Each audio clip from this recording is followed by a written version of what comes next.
PM किसान योजनेचा 22वा हप्ता उद्या होणार जमा. 9 कोटींहून अधिक शेतकऱ्यांना मिळणार 2,000 रुपये. देशातील कोट्यावधी शेतकऱ्यांसाठी आनंदाची बातमी आहे.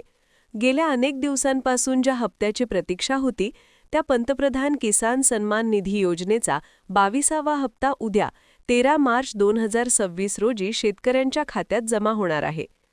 पंतप्रधान नरेंद्र मोदी आसाममधील गुवाहाटी येथून एका विशेष कार्यक्रमात बटण दाबून ही रक्कम थेट लाभार्थ्यांच्या खात्यात वर्ग करतील. हा कार्यक्रम उद्या सायंकाळी 5 वाजता सुरू होईल. हप्त्याची रक्कम प्रत्येक पात्र शेतकऱ्याला 2,000 रुपये मिळतील. एकूण लाभार्थी देशभरातील सुमारे 9.32 कोटी शेतकरी. वितरित होणारा निधी 18,640 कोटी रुपयांहून अधिक रक्कम डीबीटीद्वारे वर्ग केली जाईल. महाराष्ट्रासाठी अपडेट. राज्यातील सुमारे 91 लाख शेतकऱ्यांच्या खात्यात हे पैसे जमा होणार आहेत. तुमचे पैसे का अडकू शकतात? जर तुम्ही खालील गोष्टी पूर्ण केल्या नसतील तर तुम्हाला 2,000 रुपये मिळणार नाहीत. 1. ई-केवायसी प्रक्रिया पूर्ण असणे अनिवार्य आहे. 2. भूमी अभिलेख.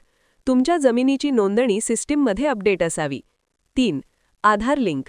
तुमचे बँक खाते आधार कार्डशी लिंक असणे आवश्यक आहे.